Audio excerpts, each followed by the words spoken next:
ഞാനീ പറയാൻ പോകുന്ന 5 കാര്യങ്ങള് ഇനിയും നിങ്ങൾ അക്സെപ്റ്റ് ചെയ്തില്ല എന്നുണ്ടെങ്കിൽ ഒരുപാട് നഷ്ടങ്ങളാണ് ഇനിയുള്ള നിങ്ങളുടെ ലൈഫിൽ വരാൻ പോകുന്നത്. ഒന്നാമത്തെ കാര്യമാണ് nobody CARES about your struggles.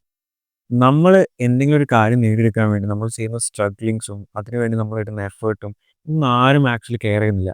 ചിലപ്പോൾ നമ്മൾ ഞാൻ ഇങ്ങനെയൊക്കെ ചെയ്യുന്നുണ്ട്, അങ്ങനെയൊക്കെ ചെയ്യുന്നുണ്ടെന്ന് പറയുമ്പോൾ ചെറിയൊരു സിമ്പതി ആ ഒരു ഭാഗത്ത് ചിലപ്പോൾ നിങ്ങൾ പറയുന്ന ആളുടെ ഭാഗത്ത് നിന്ന് കിട്ടുമായിരിക്കും. അതിനപ്പുറത്തേക്ക് നിങ്ങളുടെ സ്ട്രഗിളിന് വേണ്ടിയിട്ട് ആരും ഒന്നും തരാൻ പോകുന്നില്ല. നിങ്ങൾ സ്ട്രഗിൾ ചെയ്ത് അവിടെ ഉണ്ടാക്കുന്ന റിസൾട്ടാണ് ആ ആൾക്ക് വേണ്ടിയത്. ഇനി നിങ്ങൾ വർക്ക് ചെയ്യുന്ന ജോബോ അല്ലെങ്കിൽ നിങ്ങൾ എന്തൊരു കാര്യമായിക്കോട്ടെ, നിങ്ങൾ ആർക്ക് വേണ്ടി ചെയ്യുന്ന ഒരു കാര്യമായിക്കോട്ടെ, അവിടെ നിങ്ങൾ സ്ട്രഗിൾ എന്നല്ല എന്ത് തരുന്നത്, അവർ നിങ്ങൾക്ക് പേയ്മെന്റ് അല്ലെങ്കിൽ എന്തോ തരുന്നത്. അവർ നിങ്ങൾക്ക് തരുന്നത് അത് വഴി ഉണ്ടാകുന്ന റിസൾട്ടിനാണ് ആക്ച്വലി തരുന്നത്. അപ്പോൾ നിങ്ങളൊരു 16 മണിക്കൂർ ഒരു കമ്പനിക്ക് വേണ്ടി ഒരു ദിവസം വർക്ക് ചെയ്യേണ്ടതെന്ന് നോക്കിക്കോ. 16 മണിക്കൂറും വർക്ക് ചെയ്തിട്ട് ഒരു റിസൾട്ടും ഇല്ലാന്നുണ്ടെങ്കിൽ എന്താണ് അവർ നിങ്ങൾക്ക് മാക്സിമം ചെയ്തു തരാൻ പറ്റുക? ചിലപ്പോൾ ആ സ്ട്രഗിളിന് വേണ്ടി എന്തെങ്കിലുമൊക്കെ ഒരു സിമ്പതീൻ്റെ വലിയ സംഭവം വരും. എല്ലാം നിന്നാൽ അതിനപ്പുറത്തേക്ക് വേറെ ഒന്നും കിട്ടാൻ പോകുന്നില്ല. സോ സ്ട്രഗ്ലിങ്സ് ഉണ്ടെങ്കിൽ ആ സ്ട്രഗ്ലിങ്സ് പറഞ്ഞു നിൽക്കാതെ അതെങ്ങനെ റിസൾട്ടാക്കി മാറ്റാമെന്ന് എപ്പോഴും തിങ്ക് ചെയ്യുക. രണ്ടാമത്തെ ട്രൂത്ത്, യു ആർ 100% റീപ്ലേസബിൾ. നിങ്ങളെ വർക്കിലായിക്കോട്ടെ, നിങ്ങളെ ഫ്രണ്ട്ഷിപ്പിലായിക്കോട്ടെ, ഈവൻ നിങ്ങളെ റിലേഷൻഷിപ്പിലായിക്കോട്ടെ, യു ആർ 100% റീപ്ലേസബിൾ. അതായത് ഇപ്പോൾ എക്സാമ്പിൾ ആയിട്ട് ഞാൻ നിങ്ങളെ വർക്ക് കൂട്ടാം. ചിലപ്പോൾ നമ്മളൊക്കെ ചിന്തിക്കുന്ന ഒരു കാര്യമായിരിക്കും, ഞാനില്ലാന്നുണ്ടെങ്കിൽ ഈ കമ്പനി ഒന്നും ഒരിക്കലും മുമ്പോട്ട് പോകില്ല. അല്ലെങ്കിൽ ഇൻ്റെ വർക്ക് കിട്ടിയിട്ടില്ല എന്നുണ്ടെങ്കിൽ ഈ കമ്പനിക്ക് ഒരുപാട് പ്രശ്നങ്ങളുണ്ടാവും. ഞാനില്ലെങ്കിൽ ആ കമ്പനിയിൽ ഒരുപാട് ഇഷ്യൂസ് വരാൻ ചാൻസ് ഉണ്ട്. ഇങ്ങനെ ചിന്തിക്കുന്ന ഒരുപാട് ആൾക്കാരുണ്ട് നമ്മുടെ സൊസൈറ്റിയിൽ തന്നെ. ഈവൻ ഞാൻ പോലും കുറേ കാലം മുന്നേ ഞാൻ വർക്ക് ചെയ്യുന്ന സ്ഥാപനത്തിൽ ചിന്തിച്ചൊരു സമയം ഉണ്ടായിരുന്നു. ഞാൻ പോയി കഴിഞ്ഞാൽ ഇവിടെ എന്തൊക്കെ പ്രശ്നങ്ങളാണ് ഉണ്ടാവുക. അങ്ങനെ ചിന്തിച്ചൊരു സമയം ഉണ്ടായിരുന്നു. അത് ഞാൻ എൻ്റെ ഡയറക്ടേഴ്സിനോട് പറഞ്ഞിട്ടുണ്ടായിരുന്നു. സാർ ഞാൻ പോയി കഴിഞ്ഞാൽ ഇതേപോലെ കാര്യങ്ങൾ ചെയ്യാൻ ആർക്കെങ്കിലും പറ്റുമെന്നുള്ളത്. വിത്തിൻ 2-3 വീക്സിൽ എന്നേക്കാൾ മികച്ച പെർഫോമൻസും കാര്യങ്ങളും ചെയ്യുന്ന ഒരാളെ ജോയിൻ ചെയ്തു. അവിടുന്ന് ഞാൻ പിന്നെ അടുത്ത സ്റ്റേജിലേക്ക് മാറുക ചെയ്തത്. അത് ആ സമയത്ത് ഞാൻ അങ്ങനെ ഒരു തീരുമാനം എടുത്തപ്പോൾ അടുത്ത സ്റ്റേജിലേക്ക് മാറി ചെയ്തു. പക്ഷെ അല്ലാന്നുണ്ടെങ്കിൽ എന്നെ അവിടെ കംപ്ലീറ്റ്ലി ആ വ്യക്തി റീപ്ലേസ് ചെയ്യും. ഇതിനുണ്ടെങ്കിൽ ചെയ്യാൻ പറ്റുന്ന കാര്യം എന്ന് വെച്ചാൽ എപ്പോഴും വാല്യുബിൾ ആയിട്ടുള്ള ഒരാളായി മാറാം. അതായത് അവർക്ക് എന്തെങ്കിലും വാല്യൂസ് എപ്പോഴും നിങ്ങൾ കൊടുത്തുകൊണ്ടിരിക്കുക. എപ്പോഴും പുതിയ പുതിയ സ്കിൽസ് പഠിച്ചുകൊണ്ടിരിക്കുക. പുതിയ നോളജ് സീക്ക് ചെയ്തുകൊണ്ടിരിക്കുക. ഇതൊക്കെ ചെയ്യുന്ന സമയത്ത് നിങ്ങളെ നോളജ് ഇൻക്രീസ് ചെയ്യുന്ന സമയത്ത് ആ റീപ്ലേസ് ചെയ്യാനുള്ള ആ ഒരു ഓപ്പർച്യൂണിറ്റീസ് നിങ്ങൾ ഓപ്പോസിറ്റ് നിൽക്കുന്ന ആൾക്ക് ഉണ്ടാക്കാനുള്ള അവസരം കൊടുക്കരുത്. അതായത് എല്ലാ രീതിയിലും യു ആർ ദി ബെസ്റ്റ് എന്ന് അവർക്ക് തോന്നണം. ആ രീതിയിലുള്ള കാര്യങ്ങൾ ചെയ്യണമെങ്കിൽ സെൽഫായിട്ട് എപ്പോഴും ഇമ്പ്രൂവ് ചെയ്യാനുള്ള കാര്യങ്ങൾ നോക്കും. മൂന്നാമത്തെ ട്രൂത്താണ്, time is the most valuable asset in your life. നമ്മുടെ ലൈഫിലെ ഏറ്റവും മോസ്റ്റ് വാല്യുബിൾ അസറ്റ് ഏതാണെന്ന് ചോദിച്ചു കഴിഞ്ഞാൽ അത് ടൈമാണ്. വേറെ ഒന്നുമല്ല, ഗോൾഡ് അല്ല, മണിയല്ല, ഹൗസ് അല്ല, അങ്ങനെ എന്തൊക്കെ നിങ്ങൾ അസറ്റ് എന്ന് പറഞ്ഞ് കൊണ്ടെടുക്കുന്നുണ്ടോ ഇതൊക്കെ നമുക്ക് എന്താക്കാൻ പറ്റും, നഷ്ടപ്പെട്ടാലും പിന്നെയും നേടിയെടുക്കാൻ പറ്റുന്ന സാധനം. പക്ഷെ ടൈം അങ്ങനെയാണ്. പിന്നെ ഇത്രയും നേരം സംസാരിച്ച കഴിഞ്ഞ 2-3 മിനിറ്റ്, ആ 3 മിനിറ്റ് നിങ്ങൾക്ക് കിട്ടുമോ? നെവർ. എങ്ങനെ പോയാലും സമയം എന്ന് പറഞ്ഞ സാധനം നമുക്ക് തിരിച്ചു കിട്ടാത്തൊരു സാധനം. അപ്പോൾ എപ്പോഴും ശ്രദ്ധിക്കേണ്ട ഒരു കാര്യം എന്താ വെച്ചാൽ നിങ്ങളെ ഏറ്റവും വാല്യുബിൾ ആയിട്ടുള്ള അസറ്റ് ടൈമിന് ആയിട്ട് മാറ്റുക. നിങ്ങളുടെ ടൈമിന് അത്രയും വാല്യൂ നിങ്ങൾ കൊടുക്കുക. ഓരോ ടൈമും നിങ്ങൾ എന്ത് ചെയ്യുന്ന സമയത്തും ഇത് എൻ്റെ ലൈഫിൽ അല്ലെങ്കിൽ എനിക്ക് യൂസ്ഫുൾ ആയിട്ടൊരു സാധനമാണോ? ഈ ആ ഒരു സമയത്ത് നിങ്ങൾ സ്പെൻഡ് ചെയ്തൊരു സമയം നിങ്ങളുടെ ലൈഫിൽ യൂസ്ഫുൾ ആണോ? നിങ്ങൾ സ്പെൻഡ് ചെയ്യുന്ന ഓരോ ടൈമും അത്രയ്ക്ക് വാല്യുബിൾ ആണെന്നുള്ളത് നിങ്ങളാദ്യം മനസ്സിലാക്കുക. ഞാൻ ഒരു കാര്യം പറയട്ടെ. നിങ്ങളെ ഫോണിൽ ഈ വീഡിയോ കഴിഞ്ഞതിന് ശേഷം എടുത്ത് നോക്കുക, സെറ്റിംഗ്സ് എടുത്ത് നോക്കുക. ആ സെറ്റിംഗ്സിൽ കയറി കഴിഞ്ഞാൽ നിങ്ങൾക്ക് സ്ക്രീൻ ടൈം എന്നൊരു സാധനം കാണാൻ പറ്റും. അതൊന്ന് കയറി എടുത്ത് നോക്കും. ഓരോ ആപ്ലിക്കേഷനിൽ നിങ്ങൾ സ്പെൻഡ് ചെയ്ത ടൈം കാണാൻ പറ്റും. ഇൻസ്റ്റാഗ്രാമിൽ ഇത്ര മണിക്കൂർ, ഫേസ്ബുക്കിൽ ഇത്ര മണിക്കൂർ, യൂട്യൂബിൽ ഇത്ര മണിക്കൂർ, ഇതിന് അവിടെ കാണാൻ പറ്റും. ആവറേജ് എന്തായാലും ഒരു ഫോണിൽ കളിക്കുന്ന ഒരു വ്യക്തിയാണെന്നുണ്ടെങ്കിൽ ഒരു അപ്രോക്സിമേറ്റ് 3-4 ഹവേഴ്സ് എന്തുണ്ടാവും ഒരു എന്റർടൈൻമെന്റിന് വേണ്ടി നമ്മൾ മാറ്റി വെച്ചിട്ടുണ്ടാവും.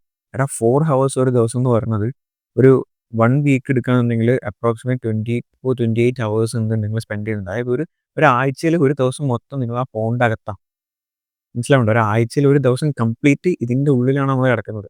അത്രയും ടൈം നമുക്ക് വേസ്റ്റാണ്. ജസ്റ്റ് ചോദിച്ചു നോക്കൂ സെൽഫായിട്ട്. ആ ടൈം ഞാൻ എന്താ ചെയ്തത്? ആ ടൈം ഞാൻ എന്തിനു വേണ്ടിയാണ് യൂസ് ചെയ്തത്? അത് ചോദിച്ചിട്ട് ടൈം അത്രക്കും പ്രഷ്യസ് ആയിട്ടുള്ള ഒന്നായിട്ട് തിങ്ക് ചെയ്യാൻ തുടങ്ങിക്കഴിഞ്ഞാൽ ലൈഫിൽ ഒരുപാട് ചേഞ്ചസ് ഉണ്ടാവാൻ പറ്റും. നാലാമത്തെ truth, no one will believe you until you succeed. നമ്മൾ സക്സസ് ആകുന്നത് വരെ ഒരാളും നമ്മളെ ബിലീവ് ചെയ്യാൻ പോകുന്നില്ല. അത് മനസ്സിലാക്കേണ്ട ഒരു കാര്യമാണ്. ചിലപ്പോൾ ചില ആൾക്കാർ ആടാ ഞാൻ എന്താ കൂടെ, ചെയ്തോ, ഇത് ചെയ്ത് സക്സസ് ആവുന്ന അറിയാൻ കൂടെ ഉണ്ടാവുന്നൊക്കെ പറയുമായിരിക്കും. പക്ഷെ അപ്പോൾ അവരുടെ ഉള്ളിൽ എന്തുണ്ടോ ഡൗട്ട് ഉണ്ടാവും. അവർക്കൊന്നത് പറ്റുമോ ഇങ്ങനെ ഡൗട്ട് ഉള്ളിലുണ്ടാവും.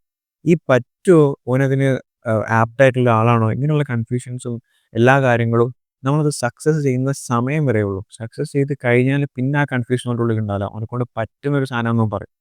മനസ്സിലാവുണ്ടോ? സക്സസ് ആകുന്നത് വരെ ഇപ്പം എന്തൊരു പ്രവൃത്തി ആയിക്കോട്ടെ, ഇൻക്ലൂഡിങ് മീ, ഞാൻ എന്തൊരു കാര്യം ചെയ്യുകയാണെങ്കിൽ പോലും അത് സക്സസ് ആവുന്നത് വരെ ബാക്കിയുള്ള ആൾക്കാർ എൻ്റെ കൂടെ നിൽക്കുന്നുണ്ടെങ്കിൽ പോലും അവരുടെ ഉള്ളിലുണ്ടാവും. അവരെ കൊണ്ടത് പറ്റും. ഇനി അവനത് കംപ്ലീറ്റ് ചെയ്യും. ഇങ്ങനൊരു തോന്നൽ എപ്പോഴും ഉള്ളിലുണ്ടാവും. അത് ഞാൻ സക്സസ് ചെയ്ത് കാണിച്ചു കൊടുത്തു കഴിഞ്ഞാലോ, ഓക്കെ, ഇവരെ കൊണ്ട് പറ്റുന്ന ഒരു കാര്യമാണ്, അങ്ങനെ തോന്നലുണ്ടാവും. അതായത് നമ്മൾ എപ്പോഴും തിങ്ക് ചെയ്യുന്ന കാര്യം വെച്ചാൽ, എവിടെയെങ്കിലും നിങ്ങൾ ഫെയിലായി പോയി കഴിഞ്ഞാൽ അത് അവിടെ നിന്ന് വെച്ച് നിന്ന് പോരുത്. അതായത് സക്സസ്സിലേക്ക് എത്താൻ വേണ്ടിയിട്ട് നിങ്ങൾ അടുത്തടുത്ത് വർക്ക് ചെയ്തുകൊണ്ട് നിൽക്കുക. ഇപ്പോൾ എക്സാമ്പിളായിട്ട് ഹാരി പോട്ടറിൻ്റെ റൈറ്റർ ജെ.കെ. റോളിംഗ് എന്ന ആൾ ഓൾമോസ്റ്റ് 12 തവണയാണ് റിജക്റ്റ് ആയിട്ടുള്ളത് ആ ബുക്ക് വെച്ചിട്ട്. ഈ 12 തവണ റിജക്റ്റ് ആയതിനു ശേഷം ആ ബുക്ക് ഇറങ്ങി സക്സസ് ആയി ഫിലിമൊക്കെ ഇറങ്ങിയതിനു ശേഷം വേൾഡിൽ തന്നെ ആദ്യത്തെ ഒരു ഓഥർ, ഒരു ബില്യനെയർ മാറി. അത് ഈ ജെ.കെ. റോളിംഗാണ്. ഇലോൺ മസ്ക് ആയിക്കോട്ടെ, അല്ലെങ്കിൽ ജെഫ് ബെസോസ് ആയിക്കോട്ടെ, അല്ലെങ്കിൽ മാർക്ക് സക്കർബർഗ് ആയിക്കോട്ടെ, എല്ലാ ആൾക്കാരും ഒരുപാട് വട്ടം ഫെയിലായി. ഈ മാർക്ക് സക്കർബർഗിൻ്റെ ഒരു ഇൻ്റർവ്യൂ തന്നെ ഉണ്ട്. ഒറ്റയടിക്ക് തുടങ്ങി ഉണ്ടായതല്ല ഈ ഫേസ്ബുക്ക് എന്നത്. ഒരുപാട് സാധനങ്ങൾ ചെയ്ത് ഫെയിലായി ലാസ്റ്റ് എത്തിപ്പെട്ടൊന്നാണ് ഫേസ്ബുക്ക്. സ്പേസ് എക്സിനായിരുന്നു നോക്ക്, എത്ര റോക്കറ്റാണ് ഫസ്റ്റ് അത് പൊട്ടിത്തെറിച്ചിട്ടുള്ളത്. അതിന് ശേഷമാണ് എന്ത് വന്നിട്ടുള്ളത്, ആ സക്സസ്ഫുൾ ജേർണിയിലേക്ക് അവർ എത്തിപ്പെട്ടത്. അവിടേക്ക് എത്തണമെന്നുണ്ടെങ്കിൽ സക്സസ്ഫുൾ ആവുന്ന വരെ നമ്മൾ എല്ലാ ആൾക്കാരും കൺഫ്യൂഷനിലും അല്ലെങ്കിൽ നമ്മൾ അക്സെപ്റ്റ് ചെയ്യാണ്ടായിരിക്കും നിൽക്കുക. സക്സസ്ഫുൾ ആയി കഴിഞ്ഞാൽ എല്ലാ ആൾക്കാരും നമ്മളെ പുറത്തുണ്ടാവും. സോ സക്സസ് ആവുന്ന സമയം വരെ നമ്മളിൽ എപ്പോഴും ട്രസ്റ്റ് ചെയ്തിട്ട് അതിനുവേണ്ടി വർക്ക് ചെയ്തുകൊണ്ട്. അഞ്ചാമത് ഏറ്റവും വലിയ ട്രൂത്ത്, നിങ്ങൾക്ക് അറിയുന്ന കാര്യം, അതിൻ്റെ പോലും നമ്മൾ ശ്രദ്ധിക്കാത്തൊരു കാര്യമാണ്, comfort zone is our biggest enemy. ഈ സക്സസ്ഫുൾ ആയിട്ടുള്ള ആൾക്കാരൊക്കെ എടുത്തു നോക്കി കഴിഞ്ഞാൽ അവർ ഈ കംഫർട്ട് സോൺ എന്ന ഒരു കോൺസെപ്റ്റ് അവർക്കില്ല. അതായത് എന്തൊരു കംഫർട്ട് സോൺ ആണ്, കംഫർട്ടായി തോന്നിക്കഴിഞ്ഞാൽ അപ്പോൾ അവർ അടുത്ത സ്കില്ല് പഠിക്കാൻ പോകും, അല്ലെങ്കിൽ അടുത്ത എന്തെങ്കിലും ഒരു പുതിയ അഡ്വഞ്ചർ ആയിട്ടുള്ള കാര്യങ്ങൾ ചെയ്യാൻ പോകും. അതായത് അവിടെ കംഫർട്ടായിട്ട് ഇരിക്കുന്ന ഒരു സംഭവം ആ ഒരു ജേണിയിലേ ഇല്ല. നിങ്ങൾ ഇത്ര കാര്യം ചെയ്താൽ മതി. നിങ്ങൾ കംഫർട്ടബിൾ ആയിട്ട് ഇരിക്കുകയാണെന്നുണ്ടെങ്കിൽ, ജസ്റ്റ് കംഫർട്ട് സോണിൽ ഇങ്ങനെ നിൽക്കുന്ന ഫീലിംഗ് വരികയാണെന്നുണ്ടെങ്കിൽ ഒന്ന് സെൽഫായിട്ട് ചോദിച്ചു നോക്കാം, ഞാൻ നിലനിന്ന് പോവുകയാണോ അല്ലെങ്കിൽ ഞാൻ വളരുന്നുണ്ടോ എന്നുള്ളത്. അത് വളരുന്നുണ്ടെന്നാണെന്നുണ്ടെങ്കിൽ യു ക്യാൻ കണ്ടിന്യൂ ദാറ്റ്. ഇല്ലാന്നുണ്ടെങ്കിൽ you have to change that. Okay, ഇപ്പോൾ ഈ ഒരു 5 കാര്യങ്ങൾ നിങ്ങൾ മനസ്സിലാക്കിയെന്ന് വിചാരിക്കുകയാണ്. ഇതിൽ ഏത് ട്രൂത്താണ് ശരിക്കും നിങ്ങളെ ഹിറ്റ് ചെയ്തതെന്നുള്ളത് ഒന്ന് കമൻറ്റായിട്ട് അറിയിക്കാം. ഇതെല്ലാം നിങ്ങൾ എന്തെങ്കിലും പറയാനുണ്ടെന്നുണ്ടെങ്കിലും, നിങ്ങൾക്ക് ലൈഫിൽ തോന്നിയിട്ടുള്ള പല കാര്യങ്ങളുണ്ടെന്നുണ്ടെങ്കിലും അതും കമൻറ്റായിട്ട് അറിയിക്കാം. So thanks for watching this video. നമ്മൾ ചാനൽ സബ്സ്ക്രൈബ് ചെയ്യാത്ത ആൾക്കാരുണ്ടെങ്കിൽ ചാനൽ സബ്സ്ക്രൈബ് ചെയ്യാം. ഇതുപോലുള്ള നിങ്ങൾക്ക് ഇൻഫോർമേറ്റീവ് ആയിട്ടുള്ള വീഡിയോസ് നമ്മൾ ഇനി വരുന്നതായിരിക്കും. സോ നമുക്ക് മറ്റൊരു വീഡിയോ കാണാം. ഇതുവരെ ബൈ.